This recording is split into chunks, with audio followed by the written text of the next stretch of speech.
termasuk yang disyariatkan. Baik.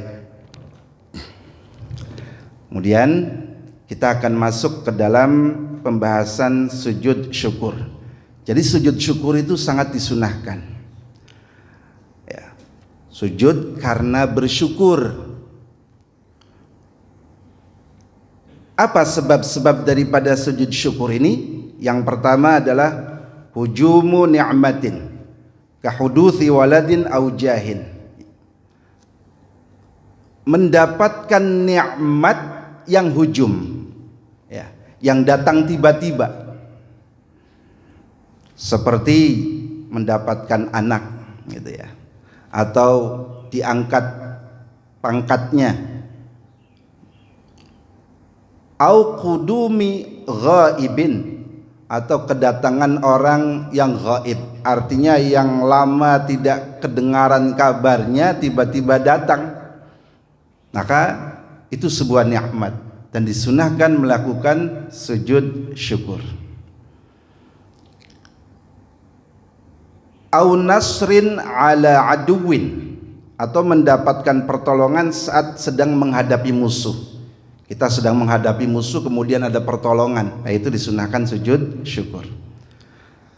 Awin difa'i niqmatin, yang kedua, ya, karena tertolak dari apa? Nikmat, bala, ya. Tertolak daripada bahaya. Karena jatin min gharaqin, ya, seperti selamat daripada tenggelam atau selamat daripada kebakaran, ya. Itu sunnah sujud syukur. Selamat dari kejatuhan reruntuhan, itu sunnah sujud syukur. Tertolak dari bahaya, disunahkan sujud syukur. La listimrariha, tidak karena terus menerusnya nikmat, artinya bukan karena nikmat yang terus-terusan. Seperti apa? Seperti nikmat sehat, ya, nikmat yang terus-terusan, ya, seperti nikmat sehat, nikmat Islam, gitu ya. Itu tidak disunahkan sujud syukur. Lianna dzalika yuaddi ila istighraqil umri fi sujudi, lidzalika syukran lillahi ta'ala ala ma a'tahu minan ni'ami au dafa'a anhu minan niqami. Jadi kalau karena nikmat sehat disunahkan sujud syukur, ya maka sepanjang hidupnya habis waktunya buat sujud syukur. Karena nikmat Allah ini terus-terusan. Maka nikmat yang terus-terusan tidak disunahkan melakukan sujud syukur. Walhasilu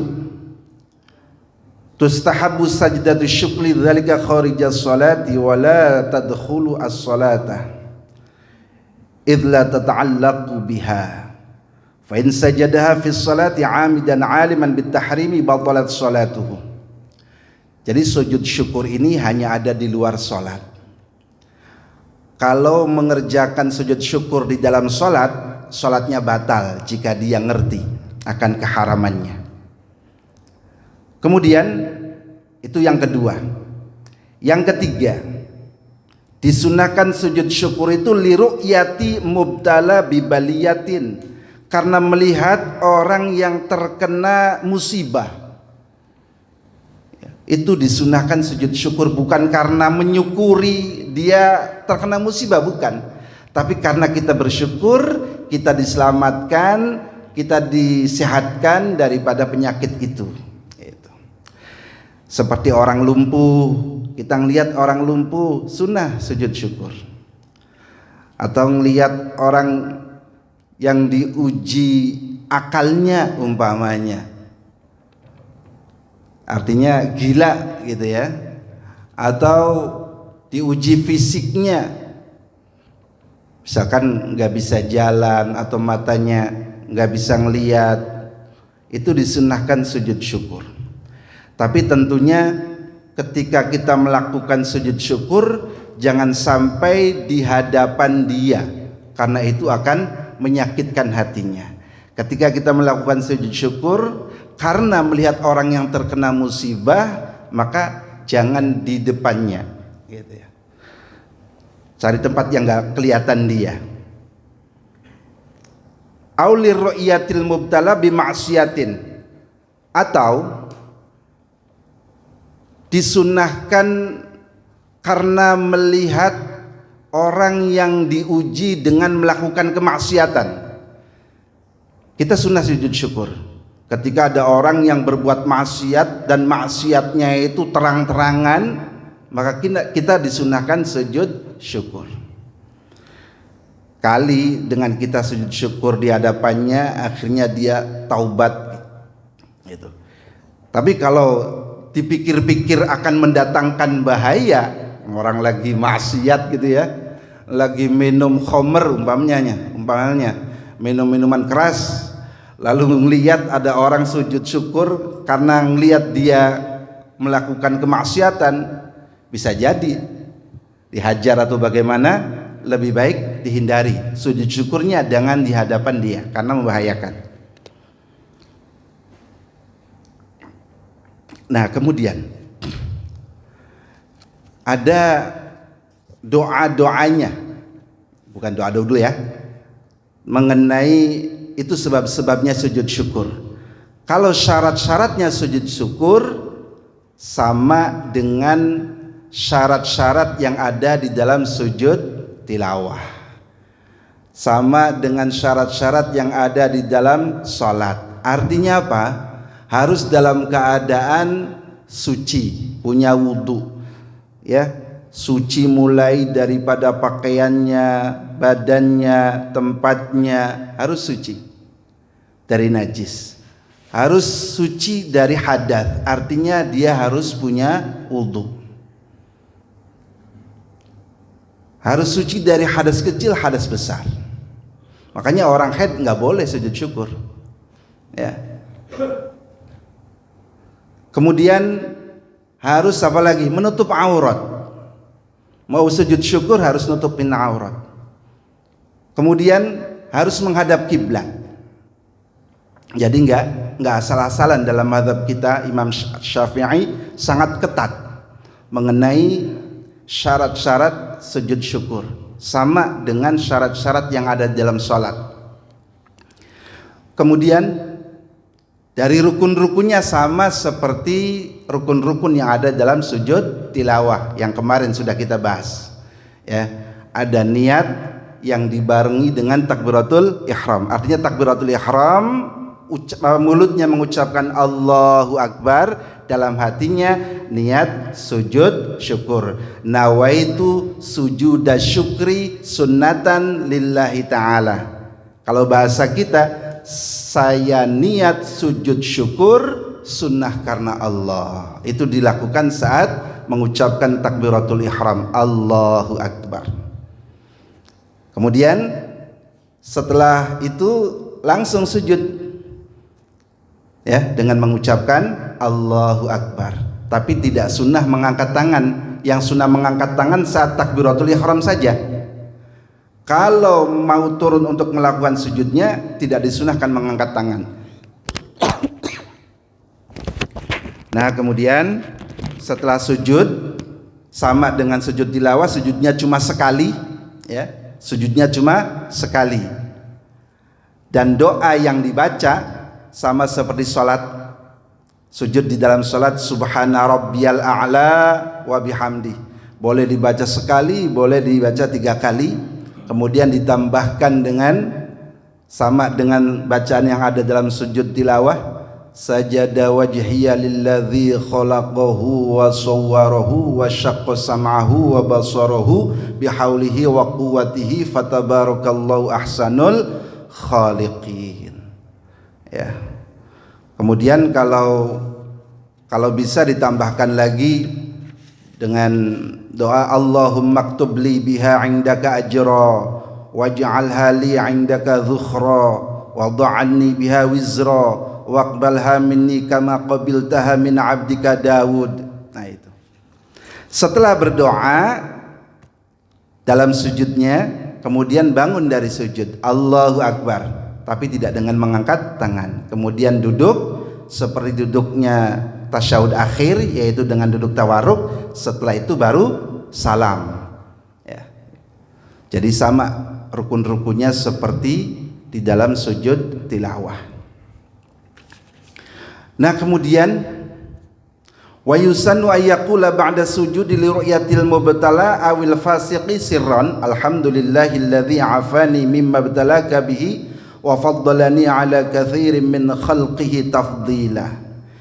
Disunnahkan setelah melakukan sujud syukur karena melihat orang yang diuji musibah atau diuji penyakit atau diuji sakit fisiknya gitu ya, awil fasiqi, atau diuji dengan melakukan kemaksiatan, sunnah membaca dengan lirih, dengan tidak mengeraskan bacaannya. Apa yang sunnah dibaca? Alhamdulillahilladzi afani mimma btalaka bihi wa faddalani ala katsirin min khalqi tafdila. Segala puji bagi Allah yang telah menyelamatkanku dari sesuatu yang Allah uji kepadamu. Wa faddalani ala katsirin min khalqi tafdila, dan Allah telah melebihkanku, telah menganugerahkan karunia yang lebih kepadaku di atas kebanyakan dari makhluknya. Nah, ini orang yang membaca doa ini setelah melakukan sujud syukur karena melihat ada orang yang terkena musibah, orang yang terkena penyakit atau apa gitu, maka afallahu min dzalikal bala tula umrih, dia akan Allah selamatkan dari bala itu, dari ujian itu sepanjang umurnya. Kalau kita melihat ada orang yang terkena, umpamanya terkena ujian sakit fisik, misalkan stroke. Nah, kita berdoa setelah melakukan sujud syukur, berdoa alhamdulillahilladzi afani mimma btalaka bihi wa faddalani ala katsirin min khalqi tafdila, diucapkan dengan lirih, maka Allah akan menyelamatkan dia dari bala itu sepanjang umurnya. Itu ada dalam hadis ya.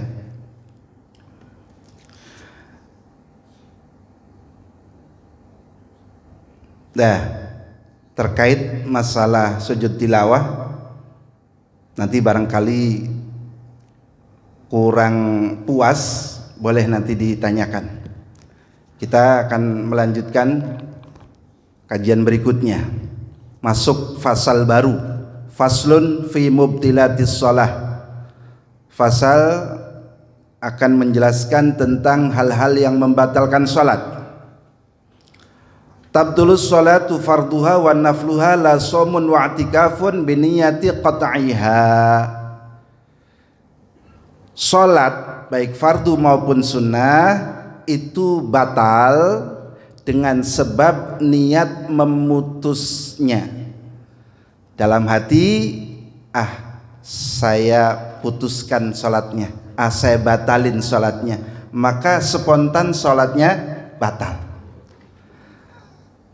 Baik sholat sunnah ataupun sholat fardu, ketika dalam hatinya berniat untuk memutus sholat atau membatalkan sholat, maka sholatnya batal. Berbeda ketika kita melakukan i'tikaf. Saya batalin i'tikafnya, i'tikafnya nggak batal ya. Atau puasa, sampean sedang puasa, lalu dalam hati niat, saya batalin aja puasanya, saya putuskan puasanya nggak batal. Demikian juga haji, umroh, di tengah-tengah haji dalam hatinya niat memutus haji, membatalkan haji, hajinya nggak batal. Wudhu, di tengah-tengah wudhu, saya batalin aja wudhunya nggak batal ya. Tapi dalam sholat, di tengah-tengah sholat hatinya niat membatalkan sholat, niat memutuskan sholat, sholatnya langsung batal. Wa ta'liqihi bihusuli syai'in walau muhalan adiyan, dan menggantungkan memutus salat dengan hasilnya sesuatu, sekalipun sesuatu itu muhal terjadinya menurut adat, menurut kebiasaan. Jadi menggantungkan memutus salat dengan hasilnya sesuatu itu membatalkan salat. Misal, kalau Pak Haji Badril datang, salatnya saya putuskan, saya batalkan, maka seketika itu juga salatnya batal. Kalau anak saya pulang, saya batalin. Jangan nunggu anaknya pulang, salatnya sudah batal. Walau muhalan adian, sekalipun sesuatu yang digantungkan itu mustahil terjadinya secara adat. Misalkan dia dalam salat, di depan ada orang yang tampilannya kayak wali. Saya batalin kalau orang itu terbang. Ya. Yang namanya terbang itu sesuatu yang muhal terjadi menurut kebiasaan. Karena mungkin ada orang yang bisa terbang. Dengan karomahnya wali, dia bisa terbang mungkin. Tapi secara adat, secara kebiasaan itu muhal terjadi. Sehingga pada saat sholat, kemudian dalam hatinya meniatkan menggantungkan memutus sholat dengan sesuatu itu. Kalau orang yang di depan saya ini terbang, saya batalin sholatnya, maka seketika itu juga sholatnya batal. Atau misalkan ada apa namanya, pisau, ada seseorang lagi pegang pisau nih.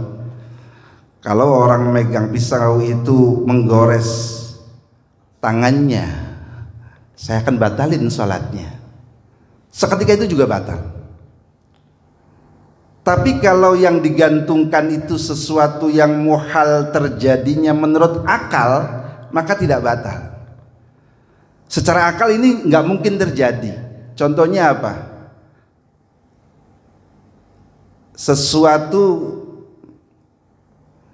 benda, misalkan kalau benda ini bergerak sekaligus diam dalam waktu yang sama, saya batalin sholatnya. Nggak mungkin, ya. Secara akal nggak mungkin suatu benda akan bergerak dan diam dalam waktu yang sama, nggak mungkin secara akal. Maka itu sholatnya nggak batal. Itu kalau tadi terbang itu ada kemungkinan. Baik. Wa taraddudin fihi, salat itu batal dengan sebab ragu-ragu di dalam memutus salat. Saya putuskan enggak ya salat, saya batalin enggak nih? Saya batalin enggak? Udah langsung batal. Ya, lagi salat dalam hatinya niat gitu ya, ragu-ragu. Saya batalin enggak ya? Saya batalin enggak? Maka batal salatnya. Atau saya terusin enggak? Saya terusin enggak? Maka batal juga. Wala mu'akhadzata biwaswasin qahriyin fi sholati kal imani wa ghairihi. Dan tidak ada mu'akhadzah, tidak ada sanksi. Artinya tidaklah berbahaya, tidak masalah biwaswasin qahriyin fi sholat, dengan waswas yang kita tidak bisa menolaknya. Artinya waswas yang maksa gitu. Ada lintasan-lintasan hati yang kita tidak bisa menolaknya, maka itu tidak membatalkan sholat. Apa saja, termasuk lintasan-lintasan hati terkait dengan iman kepada Allah, ya, bukan keluar dari hati kita, tapi melintas gitu, kita nggak bisa menghindarnya, maka itu tidak membatalkan sholat. wa bi fi'lin katsirin yaqinan.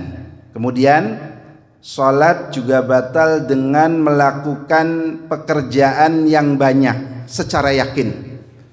Berarti kalau nggak yakin banyaknya nggak batal. Yakin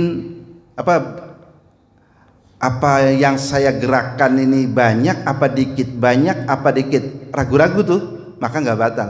Tapi kalau yakin banyaknya maka batal. Min ghairi jinsi af'aliha, dari yang bukan jenisnya salat, bukan jenis gerakan salat atau pekerjaan salat. Yang namanya ruku', sujud itu af'alus shalah, perbuatan atau pekerjaan salat. Tapi kalau berjalan, mukul itu bukan jenis pekerjaan salat. Jika yang bukan jenis pekerjaan salat ini dilakukan dengan banyak, maka membatalkan salat. Kalau yang jenisnya pekerjaan salat memungkinkan walaupun banyak, ini tidak membatalkan jika dilakukan dengan tidak sengaja. Umpamanya sholat lupa 1 rakaat. 1 rakaat gerakannya banyak enggak? Banyak. Ada ruku, ada i'tidal, ada sujud, ada duduk, banyak ya. Tapi tidak membatalkan karena lupa, dan termasuk bagian dari af'alus shalah, gerakan-gerakan salat atau pekerjaan-pekerjaan salat. Lah, kalau pekerjaan salat, gerakan pekerjaan salat dilakukan dengan sengaja, 1 saja batal. Sekali saja batal. Umpamanya ruku' ya, ruku' ditambahin, ya itu batal kalau sengaja. Kalau enggak sengaja gimana? Tidak batal, namun disunahkan sujud sahwi karena melakukan sesuatu yang sengajanya membatalkan. Maka ketika dilakukan tanpa sengaja, salatnya tidak batal, hanya disunahkan sujud sahwi. In sadara mimman alima tahrimahu au jahilahu walam yu'dzar. Nah, pekerjaan yang banyak yang bukan dari jenis pekerjaan salat yang membatalkan itu jika dilakukan oleh orang yang mengerti akan keharamannya. Ya, orang yang ngerti akan keharamannya melakukan gerakan yang banyak, umpama jalan kaki nih banyak, maka batal salatnya. Au jahilahu walam yu'dzar, orangnya nggak ngerti, tapi tidak ngertinya, bodohnya itu tidak dimaafkan, maka itu juga membatalkan. Orang hidup, artinya Islam sejak lahir, udah lama Islamnya ya, kemudian sholat sambil jalan-jalan begitu atau melakukan gerakan yang banyak, maka batal, sebab bodohnya tidak dimaafkan. Berbeda dengan orang baru masuk Islam, belum ngerti gerakan-gerakan yang banyak itu membatalkan sholat, maka bodohnya, tidak ngertinya itu dimaafkan gitu. Hala kaunhi wilaan urfan. Nah, gerakan-gerakan yang banyak yang membatalkan itu jika dilakukan wilaan, secara terus menerus atau berkesinambungan. Melakukan gerakan banyak 3 kali, jalannya langsung 3 kali, maka membatalkan. Fi ghairi syiddatil khaufi, dilakukan bukan dalam salat syiddatul khauf. Kalau melakukan gerakan yang banyak sekalipun terus-terusan, jika dilakukan dalam salat syiddatul khauf, maka salatnya enggak batal. Kita salat dalam rumah tiba-tiba gempa, lari salatnya sambil lari gitu, salatnya enggak batal. Dalam rumah atau dalam masjid kebakaran umpamanya, rumah yang pantas ya contohnya, salat dalam rumah kebakaran rumahnya, maka jangan dibatalkan salatnya, lakukan saja sambil lari, sholatnya nggak batal, karena itu adalah sholat lisyiddatil khauf. Nanti ketika sudah berada di tempat yang aman, lanjutkan. Wa naflis safar, dan sholat sunnah di perjalanan. Sholat sunnah mutlak di perjalanan itu tidak membatalkan sholat sambil jalan, gitu ya. Pada saat jalan menghadap kemana gitu ya, nanti pada saat dia rukuk menghadap kiblat, kemudian i'tidal jalan lagi, sujud menghadap kiblat. Nah itu sholat melakukan gerakan jalan begitu tidak membatalkan dalam sholat sunnah safar. Jadi syarat di dalam pekerjaan yang membatalkan itu syaratnya ada 6. Yang pertama, kalau pekerjaannya itu banyaknya yakin. Yang kedua, yang ketiga bukan dari jenis pekerjaan sholat atau bukan dari jenis gerakan sholat. Yang keempat, keluar atau dilakukan oleh orang yang ngerti akan keharamannya. Yang kelima, dilakukan secara terus-terusan atau wila.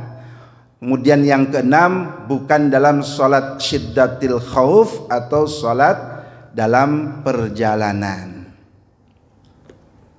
Bi khilafil qalil ka khotwataini, berbeda dengan gerakan sedikit seperti 2 langkah. Wa ini tasa'ata, sekalipun jangkahnya itu panjang ya.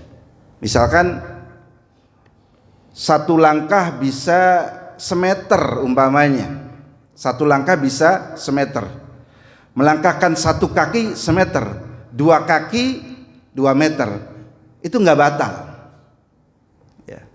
Haitsu la wathbata, sekiranya tidak melompat. Kalau melompat batal nanti. Tapi kalau melangkah, sekalipun langkahnya panjang, jika dilakukan baru 2 gerakan, baru 2 langkah, maka tidak membatalkan. Wadarbataini, juga pukulan, umpamanya pukulannya cuma 2 kali, maka enggak batal. Lau qasada thalathan mutawaliyatan thumma fa'ala wahidatan aw syara'a fiha batalat salatuhu. Jika seseorang bermaksud akan melakukan 3 gerakan secara terus-terusan, kemudian baru dia melakukan 1 saja, itu sudah membatalkan. Misalkan, saya mau melangkah 3 langkah secara terus-terusan nih. Saat niat begitu belum batal hatinya, belum batal sholatnya. Ya. Ketika dalam hati nanti di rakaat ketiga saya mau melangkah nih ke depan, 3 kali melangkah secara berturut-turut. Pada saat dalam hatinya bermaksud demikian, itu belum membatalkan, kecuali kalau sudah melakukan 1 gerakan baru batal. Jangan nunggu 3 gerakan, 1 kali gerakan saja sudah batal. Au syara'a fiha ya. Kemudian wal katsiril mutafarriqi, berbeda lagi dengan gerakan yang banyak tapi pisah-pisah. Sekiranya antara 1 gerakan ini dianggap sudah pisah dengan gerakan sebelumnya, maka itu tidak membatalkan. Walau kanal fi'lul katsiru sahwan. Nah, kembali lagi, mengerjakan gerakan yang banyak itu membatalkan sekalipun pekerjaan yang banyak itu dilakukan dengan tidak sengaja. Ngelangkah 3 kali berturut-turut tanpa pisah-pisah, maka sekalipun dilakukan dengan tidak sengaja alias lupa kalau dirinya sedang sholat, itu tetap membatalkan. Wal katsiru katsalatsin. Kemudian yang namanya 3 gerakan yang namanya gerakan yang banyak itu seperti 3 kunyahan. Mulutnya gini. Lagi sholat melakukan kunyahan 3 kali. Nah, itu membatalkan.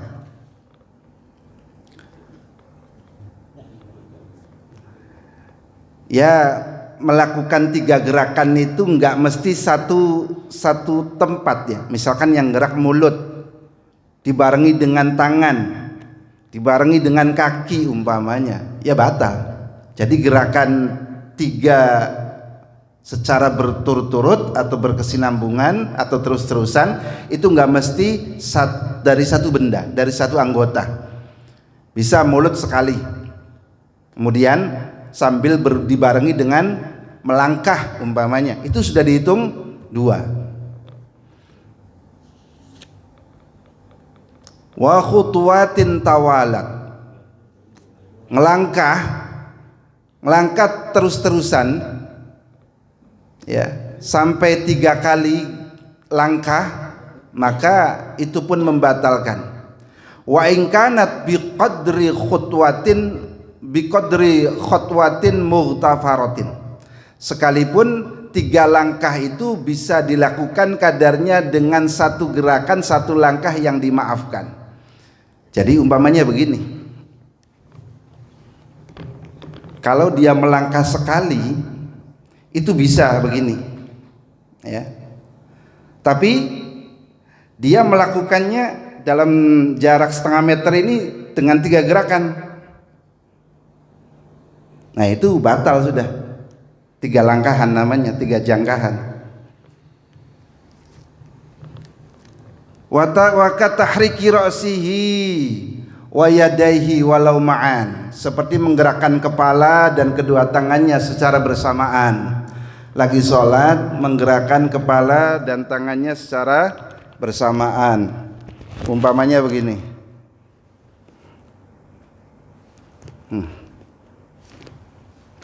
Itu batal.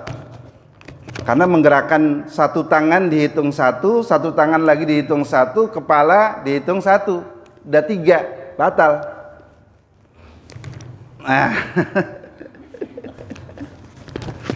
ya. Bagaimana ketika menggerakkan kedua tangan saat takbir? Ya, Allahu Akbar. Ngangkat tangan, kemudian kepalanya nunduk gitu. Allahu Akbar, bareng tuh. Lah di sini ulama ada yang menganggap hal itu batal karena zahirnya melakukan 3 gerakan secara berturut-turut, maka membatalkan.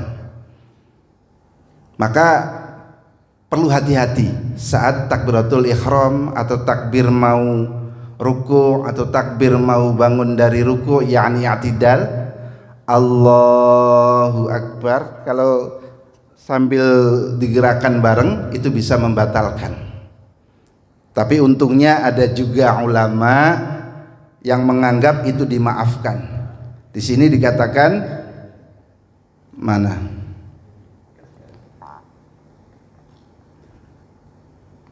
Lakin naghtafarul jamal ar-ramli tawalit tasfiq war raf'i fi salatil 'id wa hadha yaqtadi anna al-harakatal matlubata la tu'addu fil mubtil.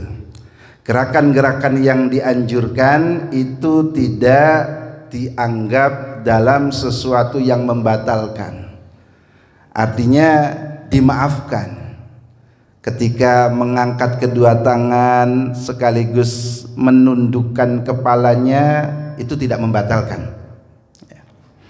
Jadi kita bisa aman dengan mengikuti pendapat daripada Imam Jamal Ar-Ramli yang mengatakan yughtafar ya. Kemudian wal khutwatu bi fathil kha al marrah. Lafaz al khutwah dengan dibaca fathah kha-nya itu maknanya al marrah. Wa hiya huna naqlu rijlin imam aw ghairihi. Fa inna qala ma'al ukhra walau bila ta'aqqubin fa khutwatani kama ya'tamadu syekhuna fi syarh al-minhaj. Lakin alladhi jazama bi fi syarh irsyad wa ghairihi anna naqla rijlin ma'a naqlil ukhra ila muhadatiha wilaan khutwatun faqat. Wa inna qala kullan ala ta'abbi fa khatwatani bila niza'in. Nah, sekarang begini. Dalam hal melangkahkan kaki, ini pendapat ulama, kalau ngelangkahnya itu ya, misal ngelangkah gini nih. Kemudian kaki yang satunya dilangkahkan namun tidak sejajar, itu dihitung 2.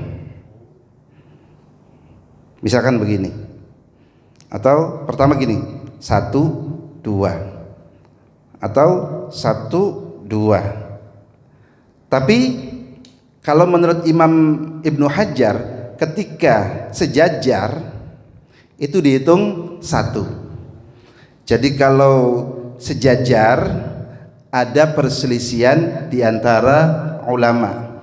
Ada yang mengatakan sekalipun sejajar itu dihitung 2 langkah, ya. Ada yang jika sejajar dihitungnya selangkah. Tapi kalau tidak sejajar, tidak ada perbedaan ulama yang mengatakan itu dihitung 2 langkah.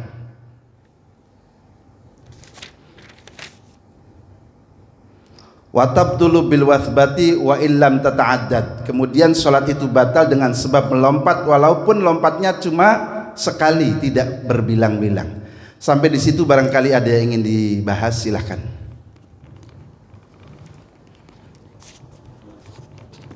Mangga. Ya. Waalaikumsalam warahmatullahi wabarakatuh. Oh iya.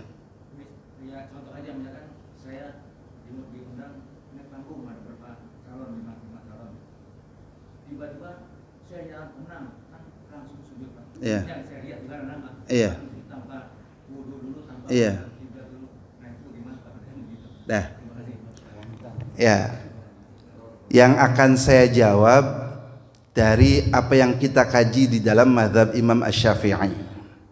Kalau di dalam mazhab Imam Asy-Syafi'i itu sujudnya nggak dianggap sujud, ya, bahkan berdosa. Ya. Kenapa? Karena kalau niatnya sujud, ya ada syarat-syaratnya. Ada syarat-syaratnya kayak tadi yang saya jelaskan, harus suci, harus menghadap kiblat, harus dalam keadaan berwudu, harus menutup aurat. Itu syarat-syaratnya sujud syukur.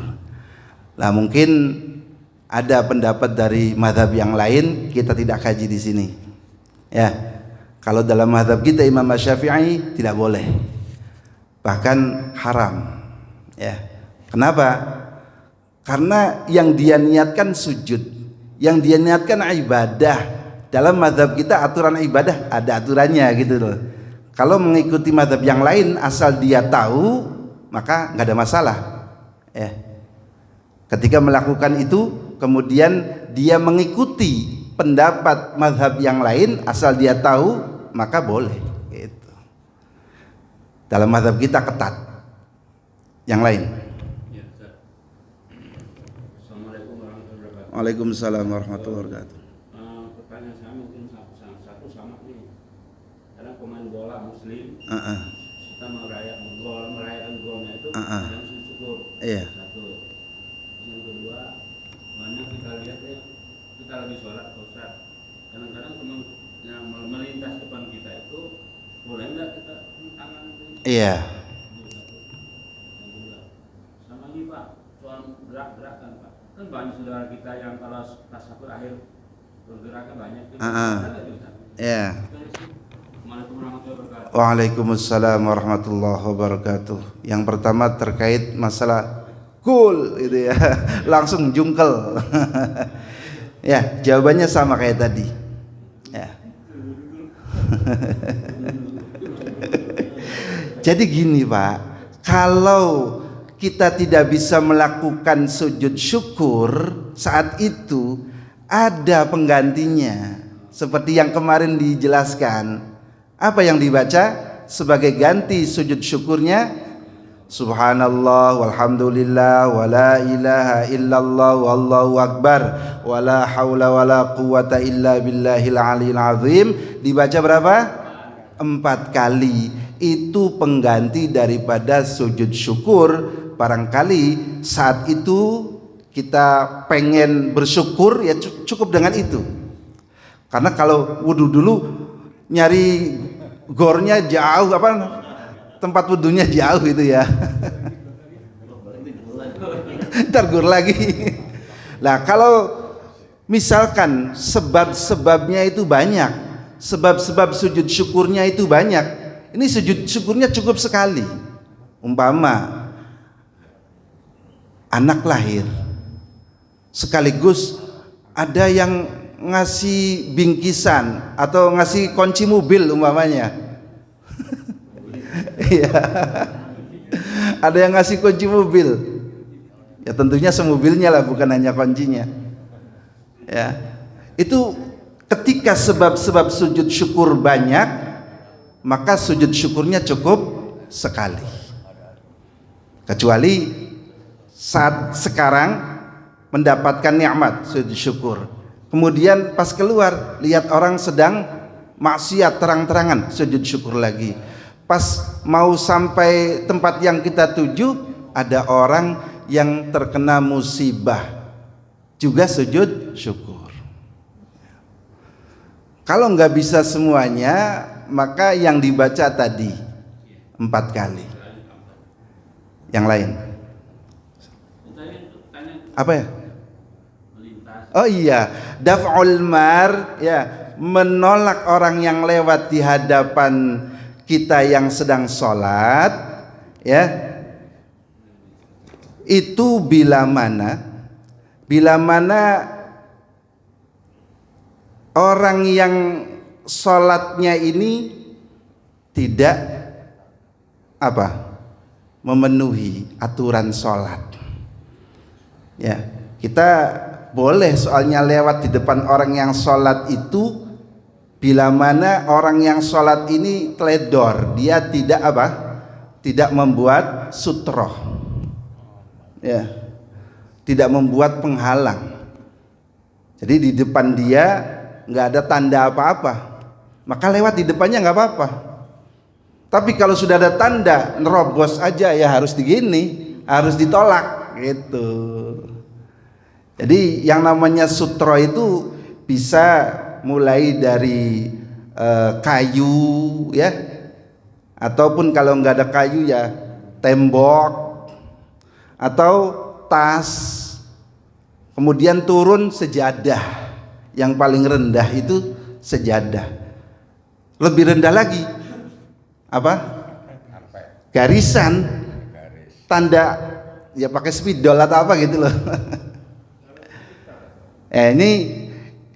Ini masih bingung ini. Sebab tidak disengaja oleh yang mau salatnya, ya, belum dijadikan sebagai sutroh.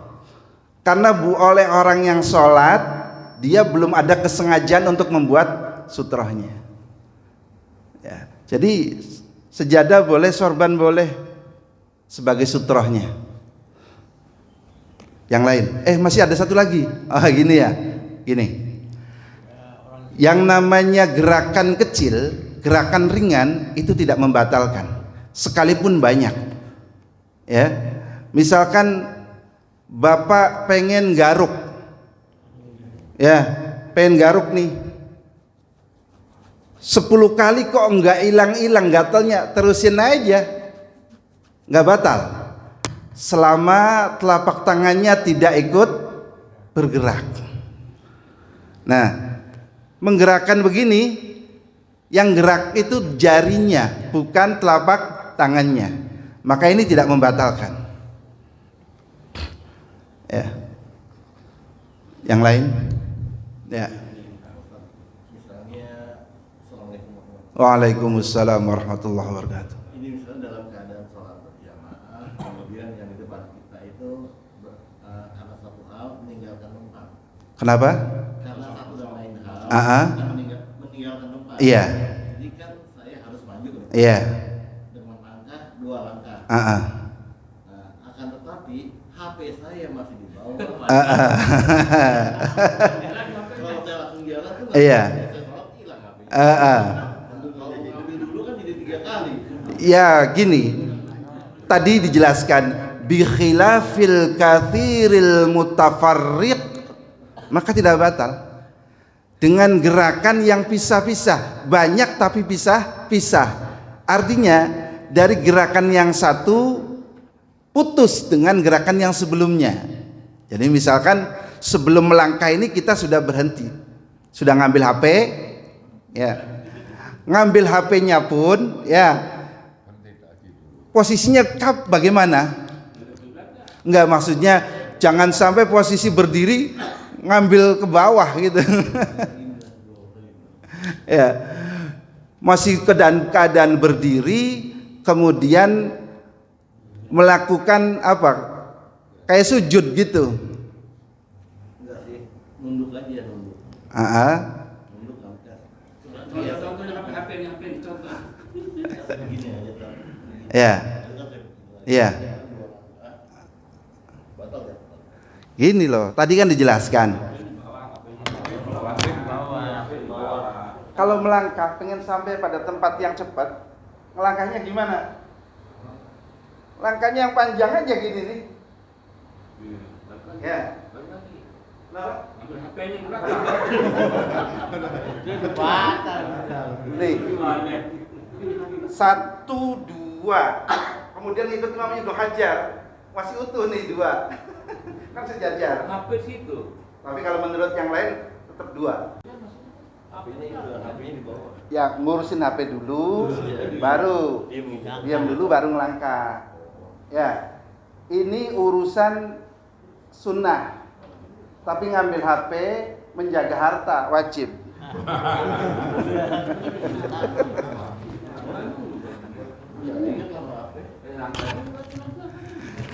Iya. Berarti jangan langsung. Yang lain. Maaf Pak Ustadz. Ya. Kalau ada imam batal, makmumnya agak jauh. Ya.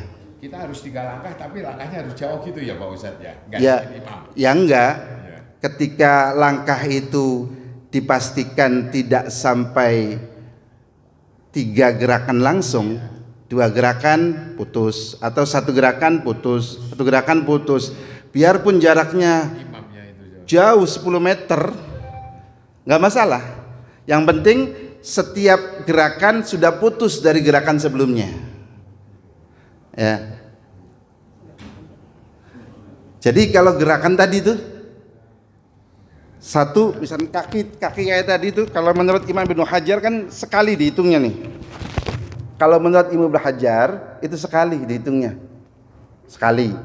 Ya. Kalau pengen dihitung 2 kali, menurut yang lain gitu, yang langkahnya begini. Oh. Terus disejajarkan menurut Imam Ibnu Hajar lagi. Karena Imam Ibnu Hajar itu kalau bareng dihitung 1, tapi kalau tidak bareng dihitung 2. Monggo. Waalaikumsalam warahmatullahi wabarakatuh.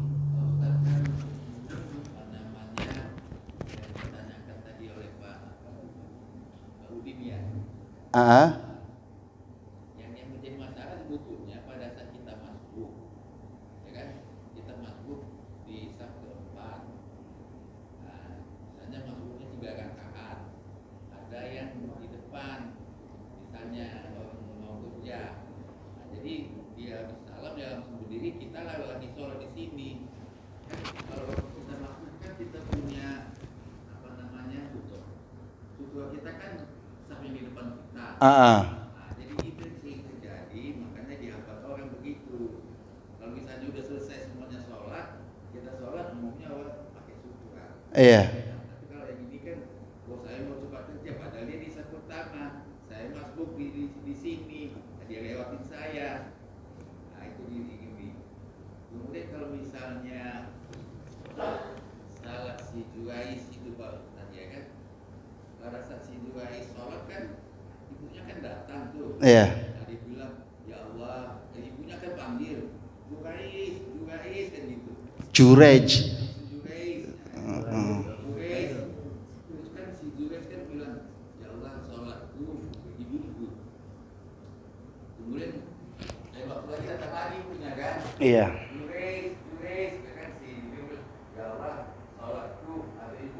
sampai 3 kali kan, 3 kali, itu batal itu sholatnya si Zulkifli itu kan itu perbuatannya. Sehingga ibunya bilang disumpahi, ya Allah jangan kau berikan ini si Zulkifli sampai dia melihat wajah pelaku. Kan begitu Ustaz. Kemudian misalnya kalau subuh ini kita kan tadi kan Ustaz ada banyak kasih contoh-contohnya. Bagaimana kalau kita misalnya ada si A dari kaum muslimin membuat inovasi, ini sesuatu yang baru inovasi, atau dia kreatif, apakah dia perlu sujud syukur? Kreatif. Inovasi kreatif kan sesuatu yang jarang terjadi kan? Iya. Iya. Apalagi inovasi kan? Sesuatu yang sedang terjadi. Apakah kalau zaman dulu kan kepala inovasi kita orang Islam, di kedokteran, di ilmu falak, Iya. misalnya di bikin kapal terbang, itu kan yang pertama kan orang Islam, itu kan semua inovasi. Ini banyak banget ini. Yang dijawab terakhir dulu ya. Inovasi yang baru ini adalah nikmat juga. Hujumun ni'mah. Ya. Artinya disunahkan sujud syukur tetap. Termasuk hujumun ni'mah. Berbeda dengan mendapatkan upah atau dagang untungnya biasa gitu, beda. Walaupun sama-sama berupaya ya, tapi kalau ini berbeda. Kalau mendapatkan untung, jualan untungnya biasa, nggak disunahkan sujud syukur. Lah ini melakukan pekerjaan, apalagi sebuah inovasi, kemudian berhasil, itu adalah hujumun ni'mah, disunahkan sujud syukur. Dah satu dulu. Kemudian terkait masalah apa tadi? Iya, jured. Kalau kreatif sama inovasi sama ya, artinya Beda Pak Ustaz, kreatif sama inovasi beda. Tapi nggak apa-apa lah, kita lewatin aja, kita jured, apakah batal atau tidak sholatnya gitu ya? Ibuku atau sholatku, dia nggak berniat saya batalin sholat atau enggak ya, saya batalin enggak ya, enggak, sholatku atau ibuku, jadi nggak niat membatalkan atau tidak niat memutus sholat. Kemudian terkait apa lagi? Penjelasan itu Pak Udin, Bajut. Masbuk. Oh, tambahan lagi gitu. Kalau Pak Udin yang penting sifatnya umum gitu ya. Menghadang orang saat sholat bagaimana gitu ya. Tadi dijelaskan ketika dia sudah membuat sutroh, maka apa? Maka dia hendak harus sunnah ya, sunnah daf'ul mar. Ya. Menolak orang yang lewat di depannya. Artinya ketika itu terjadi, seandainya sudah mengerjakan sholat, tadi kalau pada saat sholat yang jadi sutroh orang yang di depannya, ya, ketika orang itu sudah pada bubar, kemudian dia lepas sutronya, berarti ini ya nggak ada sutronya dia. Apakah dia termasuk tidak melakukan kesunahan? Ma yughtafaru fid dawam la yughtafaru fil ibtida. Artinya seandainya sesuatu itu tidak dimaafkan di permulaan, ya, tapi kalau ini dimaafkan setelah berjalan, bukan di permulaan gitu. Artinya apa? Fit dawam itu ya. Ya berkelanjutan gitu. Beda di awal. Kesunahan membuat sutra itu di awal. Kemudian sutronya hilang. Yang nggak disunahkan sunnah bikin sutra lagi gitu maksud saya. Ya. Ma yughtafaru fid dawam, ma la yughtafaru fil ibtida. Udah gitu ya, Pak? Cuma itu ya? Atau masih ada tambah? Ya, jadi terkait dengan orang yang tidak membuat atau hilang sutronya karena sutronya hilang, di depannya udah pada bubar, apakah masih ada kesunahan membuat sutro lagi? Tidak. Cukup? Nahan gini boleh kan? Ketika apa? Tadi yang sutranya hilang, kalau orang lewat kita harus jaga gini boleh? Boleh. Ya. Ya. Waalaikumsalam warahmatullahi wabarakatuh. Ini Ibu pengen menanyakan ini di dalam sholat kita kan kebanyakan misalnya kalau bulan puasa itu maghrib makan dulu tapi enggak cuma kumur gitu misalnya ya. Iya. Di dalam sholat itu masih ada selisih makanan di dalam, kita ngunyah apa dikeluarin, tadi 3 kali kunyahan kata Pak Ustadz batal. Iya. Bagaimana tuh caranya? Itu kebanyakan begitu kan. Maghrib kita. Jadi 3 kali kunyahan itu jika tidak sedang membaca. Kadang-kadang itu sisa makanan dengan kita membaca bacaan dalam sholat akan tergeser ke depan sehingga tinggal mengambilnya. Intinya pada saat ada sisa-sisa makanan di mulut jangan ditelan. Itu sholatnya batal. Kecuali ada pengecualiannya jika tidak sengaja menelannya. Tidak sadar kalau dirinya lagi sholat nelen. Atau maghlub. Ya, maghlub itu apa? Kita tidak bisa menghindarinya, ketelen gitu loh. Jadi tidak sengaja ditelan atau ginilah pada saat memisahkan kemudian malah dia yang ketelan gitu. Ya, pada saat ingin memisahkan artinya ingin mengajukan sisa makanan itu ke depan, malah dia yang ketelan. Itu berarti tidak sengaja menelan, maka tidak batal. Kalau dibuang aja keluar bagaimana? Iya, memang sebaiknya dibuang biar nggak sampai nelen gitu, Bu. Itu pasti gerakannya kan bukan sekali, ada 2 kali.